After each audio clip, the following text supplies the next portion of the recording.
दोस्तों नमस्कार, मेरा नाम रविकांत भारती है। नमक हरामी अगर किसी से सीखना हो तो कोई इजराइल से सीखे। आतंकी गतिविधि किसी को सीखना हो तो इजराइल से सीखे। इजराइल वह देश है जिसके लोगों को गैस चेंबर में बंद करके हिटलर जो है जहरीली गैस देके मार देता था। ओपन स्काई में बड़ा बाउंड्री बना के लोगों को खुले आसमान में छोड़ देता था। लोग ठंड से ठिठुर ठिठुर के मर जाते थे। यह हाल था यहूदियों का, यह हाल था इजराइल के लोगों का। लेकिन यह हाल होने के बाद आज इजराइल क्या कर रहा है? इजराइल देखिए किस तरह से जो है बम बरसा रहा है फिलिस्तीन पे। और फिलिस्तीन के लोगों का अब कंडीशन देखिए, यह बच्चा मर चुका है, यहाँ देखिए महिलाओं के ऊपर अत्याचार है, यहाँ औरत मर चुकी है। इस तरह का कांड इजराइल अब करना शुरू किया है। उसको यह भी नहीं पता कि उसके पूर्वजों के साथ जो हुआ वह दुर्दशा इसको नहीं करनी चाहिए किसी और की, लेकिन यह दुर्दशा कर रहा है। और किसका कर रहा है? जिन्होंने शरण दिया। इसके बाद मैं बताऊंगा, अमेरिका बहुत ज्यादा कहता है इस्लामिक आतंकवाद, इस्लामिक आतंकवाद, लेकिन जिस तरह से परमाणु विस्फोट करता है और उसमें लगभग 1,50,000 लोगों की जान चली जाती है, इसके ऊपर मैं चर्चा करूंगा। और चर्चा करूंगा कि मोहम्मद साहब ने युद्ध के क्या नियम बताए थे, उस सारे नियम को इजराइल उल्लंघन कर रहा है। और इसके बाद हम लोग जानेंगे कि यूनाइटेड नेशन जो है इसके ऊपर एक्शन क्या ले रहा है, और नहीं ले रहा है तो क्यों नहीं ले रहा है। क्या यूनाइटेड नेशन यूरोपीय देशों के गोद में बैठ गया है? इन सभी के ऊपर मैं चर्चा करूंगा। दोस्तों नमस्कार, मेरा नाम रविकांत भारती है। आप सभी को बता दें कि आप सभी जानते होंगे, यह चित्र बहुत ज्यादा चर्चे में है कि पहले जो है फिलिस्तीन ऐसा था, फिर ऐसा हो गया, सफेद वाला पार्ट इजराइल हो गया। अब देखिए उसके बाद फिलिस्तीन मात्र इतना ही बचा, अब जो है इतना ही बचा। और गाजा पट्टी इस एरिया का नाम है। इस एरिया में जिस तरह से ब्लास्ट हो रहे हैं, महिलाओं, बच्चे, डिसेबल लोगों के ऊपर जितने अत्याचार हो रहे हैं वह बहुत ज्यादा खराब है। दोस्तों आपको बता दें कि जर्मनी में जब हिटलर ने यह कहा था कि यहूदी, यहाँ नाजियों का राज चलेगा और यहूदी हमारे नहीं है, और यहूदियों का जब कत्लेआम शुरू किया था, उसके बाद ऐसा हुआ कि आज कोई हॉलोकास्ट का नाम ले ले और कहे कि यहूदियों के साथ अच्छा हुआ था तो उस आदमी को जेल भेजने की आज प्रकरण में है, तो उसको इतना अमानवीय घटना माना जाता है। अब आपको लगेगा कि जिसके साथ अमानवीय घटना हुई हो वह, ऐसा हम लोग कहते हैं ना, वैसा व्यवहार दूसरों के साथ मत करो जैसा व्यवहार तुम अपने साथ नहीं चाहते। तो तुम्हारे साथ हॉलोकास्ट हुआ, गैस चेंबर में तुमको डाल के जहरीली गैस देके मार दिया गया। यह किताब में रखा हूं, विक्टर एफ फ्रैंकल, यह जो है हिटलर के उस कैंप में थे और यह बताते हैं कि इनकी बच्ची किस तरह से मर गई। ओपन स्काई में बाउंड्री बना के छोड़ दिया गया था। इनकी बच्ची ठंड से मर जाती है, इनकी पत्नी ठंड से मर जाती है, इनकी माँ ठंड से मर जाती है, और इनको भी ठंड लगता है लेकिन यह बच जाते हैं। इन्होंने एक किताब ही लिखा है, man searches for the meaning, Victor E Frankl. तो हिटलर का वह अत्याचार जिस कौम ने झेला है वह कोई और नहीं बल्कि यहूदी कौम है। और जो ऐसा झेला हो वो तो चाहेगा कि फ्यूचर में हिंसा ही ना हो, वो तो अहिंसा की बात करेगा।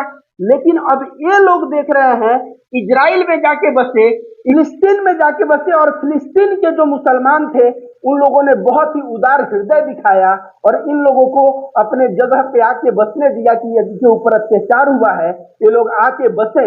यहूदी यहाँ बसने लगे, बसते बसते एक देश मिल गया, और उस देश से आज देखिए कि यहाँ पे जिन्होंने शरण दिया था आज वह न के बराबर रह गए हैं, उनके ऊपर अत्याचार हो रहा है। और जो शरण दिया था यह उसके साथ हो रहा है। आप जरा इस पिक्चर में देखिए कैसे जो है ब्लास्ट हो रहा है, मकान ढह जा रहा है, उसके मलबे में लोग दब जा रहे हैं, और ऐसा व्यवहार आम नागरिकों के साथ हो रहा है। भाई तुम्हारी दुश्मनी हमास से है तो हमास से लड़ो, लेकिन वहां के आम नागरिकों के, आम लोगों को इस तरह से मारना यह एक अमानवीय घटना है और यह बहुत ही बुरी घटना है। देखिए यह बच्चा मर चुका है, यहाँ पे औरतों के साथ बुरा बर्ताव हो रहा है, एक लड़की मर चुकी है, और ऐसे पता नहीं कितनी महिलाएं, कितने बच्चे, कितने लंगड़े लूल्हे, पता नहीं कितने लोग मर गए हैं। अब चाइना ने आज कहा है कि इजराइल का यह जवाबी कार्रवाई नहीं लगता, यह जो है उससे ऊपर लगता है। तो कहीं ना कहीं इजराइल यह भूल चुका है कि उसके लोगों के साथ हॉलोकास्ट नामक कांड हुआ था, और आज वह इस तरह का अमानवीय घटना, इस तरह का अत्याचार फिलिस्तीन के लोगों पे कर रहा है। यह बहुत ही बुरा है। शायद वह अपना पास्ट भूल चुका है। अगर उसको अपना पास्ट याद रहता तो इस तरह का कृत्य वह कदापि नहीं करता। और अमेरिका या जो भी नेता सपोर्ट कर रहे हैं इजराइल के, वो जो प्रधानमंत्री है जिसको वार क्रिमिनल कहा जा रहा है, वह सभी के सभी को शर्म आनी चाहिए कि बच्चे, महिलाओं और आम नागरिकों की और मासूम लोगों की जान जा रही है, और यह लोग बोल रहे हैं हम इजराइल के साथ खड़े हैं। इसका मतलब क्या? आप बोल रहे हो कि मैं अच्छाई को कायम करना चाहता हूं, और इतने लोगों को मार दे रहे हो, उतने लोगों को आतंकवादी नहीं मारते हैं? दोस्तों आप ही बताइए, अगर कोई आतंकवादी घटना करता है, मैं उसका बहुत ज्यादा कंडेम करता हूं, लेकिन ये लोग आतंकवादियों से भी आगे निकल चुके हैं। ये लोग बहुत ज्यादा आम जनता को क्षति पहुंचा रहे हैं। अमेरिका जो बहुत बड़ा पाठ पढ़ाता है, आप बताइए हिरोशिमा नागासाकी पे परमाणु बम किसने मारा था? उस बम में देखिए यहाँ क्या लिखा हुआ है, कितने लिख रहा है 70,000 लोग उस दिन मर गए, और उस साल के लास्ट तक 1 लाख लोग मरे थे हिरोशिमा में। नागासाकी में यहाँ लिख रहा है 40,000 लोग मर गए। आप बताइए कि 35,000 लोग मरे, 40,000 लोग जो है घायल हुए, तो लगभग यहाँ देखिए तो 2 लाख लोग 2 परमाणु बम के फटने से हिरोशिमा और नागासाकी के मरते हैं, और उसमें बच्चे भी हैं, महिलाएं भी हैं, डिसेबल्स भी हैं, आम मासूम जनता है। इनको लड़ाई है वहां के प्रधानमंत्री से, तो वहां उनसे बैठ के बात करना चाहिए था, आर्मी का लड़ाई लड़ना चाहिए था। इस तरह से न्यूक्लियर विपन छोड़ के जिस तरह से आम जनता को 2 लाख से ज्यादा लोगों को हत्या जिस तरह से अमेरिका ने किया, वह जो है बहुत ज्यादा वो अति निंदनीय बात थी। और आपको बता दें दोस्तों, ये लोग अक्सर कहते हैं मुसलमान कट्टर हैं, जिहादी हैं, फला है, ठिकाना है, उनको दवा करने के लिए, उनको सीधा करने के लिए ये लोग ऐसा करते हैं। लेकिन देखिए प्रॉफेट मोहम्मद ने वार के बारे में क्या नियम दिया है।